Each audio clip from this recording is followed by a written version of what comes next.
এক গ্রামে রফিক নামের এক গরিব কৃষক তার স্ত্রীসহ বাস করত। তাদের একটাই ছোট্ট ঘর, দুটি মুরগি ছিল। রফিকের স্ত্রী আয়েশা খুব যত্ন করে মুরগিগুলো পালন করত, আর রফিক স্বপ্ন দেখত, যদি আমাদের কাছে অনেক টাকা থাকত।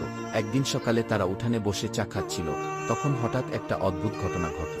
তাদের একটি মুরগি ডানা ঝাঁকিয়ে কক কক করে ডেকে উঠল, আর ঠিক তখনই মাটিতে একটা চকচকে সোনার ডিম পড়ল। রফিক তো চমকে গেল। সে ডিমটা তুলে নিয়ে উল্টে পাল্টে দেখল, কামড় দিয়ে পরীক্ষা করল, এ তো আসল সোনার ডিম। খুশিতে লাফিয়ে উঠে সে বলল, আয়েশা, আমরা ধনী হয়ে গেছি। রফিক ডিমটি নিয়ে বাজারে গেল। সে প্রথমে ডিমটি একটি দোকানদারকে দেখালো, কিন্তু সে কিনতে চাইল না।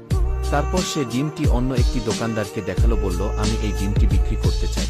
তারপর দোকানদার ডিমটি পরীক্ষা করতে লাগলো, এটা কি সোনার ডিম কিনা। দোকানদার ডিমটি পরীক্ষা করার পর দেখলো এটি সোনার ডিম। এজন্য দোকানদার ডিমটির বিনিময়ে রফিককে কিছু অর্থ দিয়ে দিল। তারপর রফিক সেই অর্থ দিয়ে তার প্রয়োজনীয় পণ্য সামগ্রী বাজার থেকে ক্রয় করে এবং বাড়ির উদ্দেশ্যে রওনা দেয়। এভাবে হাসি খুশিতে তারা তাদের বাকিটা জীবন কাটে।